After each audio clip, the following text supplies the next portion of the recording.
ఈరోజు దేవుని వాగ్దానం. ప్రకటన గ్రంథం 3వ అధ్యాయం 10వ వచనం.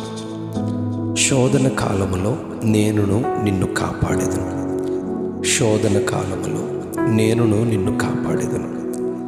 పరిశుద్ధ గ్రంథము చివరి భాగమైన ఈ ప్రకటన గ్రంథము యేసుప్రభు ఈ భూమి మీద జీవించిన దినములలో శిష్యులుగా తన పరిచర్య వెనుక కొనసాగించుట కొరకే ఆయన ఏర్పరచుకున్న 12 మందిలో యోహాను కూడా ఒకరు.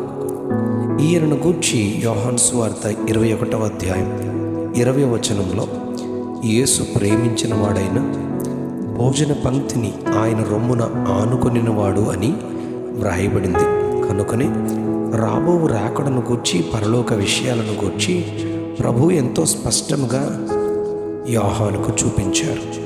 ప్రకటన గ్రంథంలో ఉన్న 7 సంఘాలను గూర్చి ప్రభు మాట్లాడుతూ ఫిలదెల్ఫియా సంఘపు దూతకు చెబుతూ, నీవు నా ఓర్పు విషయమైన వాక్యమును గైకొంటివి గనుక భూనివాసులను శోధించుటకు లోకమంతటి మీదికి రాబోవు శోధన కాలములో నేను నిన్ను కాపాడెదను అని ధైర్యపరుచుచు వాగ్దానం చేస్తూ ఉన్నారు. ఆది నుండి శోధకుడున్నాడు, వాడు శోధిస్తూనే ఉన్నాడు.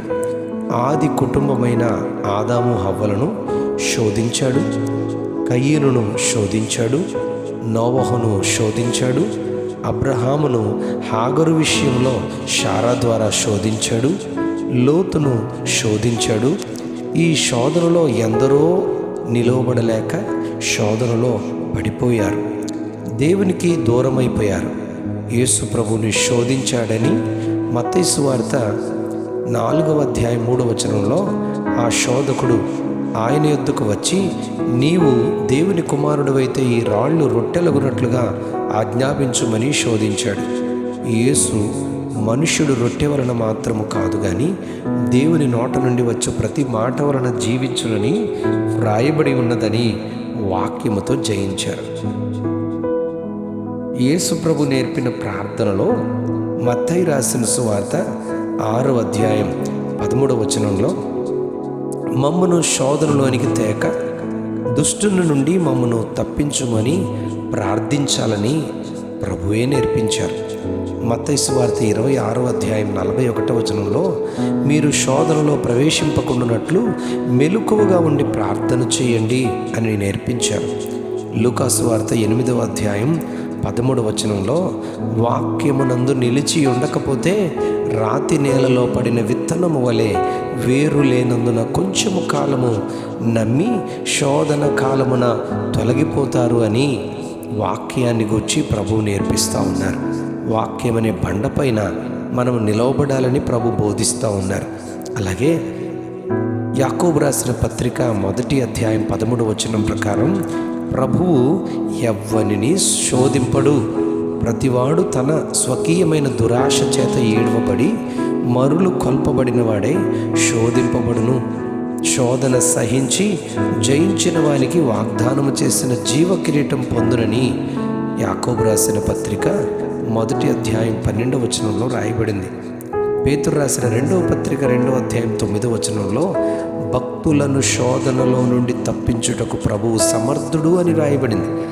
1 కొరింథీ 10వ అధ్యాయం 13వ వచనంలో సాధారణంగా మనుష్యులకు కలుగు శోధన తప్ప మరేమీ మీకు సంభవింపలేదు, దేవుడు నమ్మదగినవాడు అని చెప్పబడింది.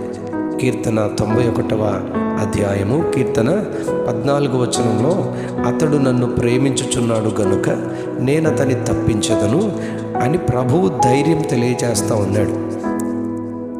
అలాగే ఇర్మియా గ్రంథం 39వ అధ్యాయం 18వ వచనంలో నీవు నన్ను నమ్ముకొంటివి గనుక నిశ్చయముగా నేను నిన్ను తప్పించదనని ప్రభువు ధైర్యపరుస్తూ ఉన్నారు. పౌలుతో ప్రభు పరిచర్యలో ఎదుర్కొన్న శ్రమలలో అపోస్తుల కార్యాలు 26వ అధ్యాయం 17వ వచనంలో నేను ఈ ప్రజల వలనను అన్యజనుల వలనను హాని కలగకుండా నిన్ను కాపాడేదను అని బలపరుస్తూ ఉన్నారు. ఈ వాగ్దానాన్ని బట్టి శోధన కాలములో భక్తులను అలాగే ప్రేమించు వారిని దేవుని పరిచర్యలో ఎదుర్కొనే ఆ శ్రమలలో హానిలో నిన్ను కాపాడేదనని ప్రభు అభయమిస్తూ ఉన్నారు. శోధనలో పవిత్రుడైన యోసేపును కాపాడి సింహాసనమిచ్చిన దేవుడు, ఫరోకే దేవునిగా చేసిన దేవుడు నిన్నును కాపాడి ఘనపరచునుగాక. శోధనలో ప్రార్థనాపరుడైన దానియేలును కాపాడి సింహపు నోట నుండి తప్పించి ప్రధానిగా చేసిన దేవుడు నిన్నును కాపాడి బలపరచునుగాక.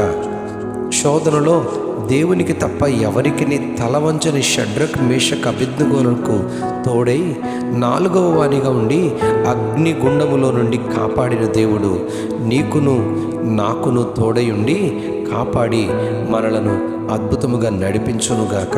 శోధనలో పౌలును గూర్చి ఇలా రాయబడిందండి.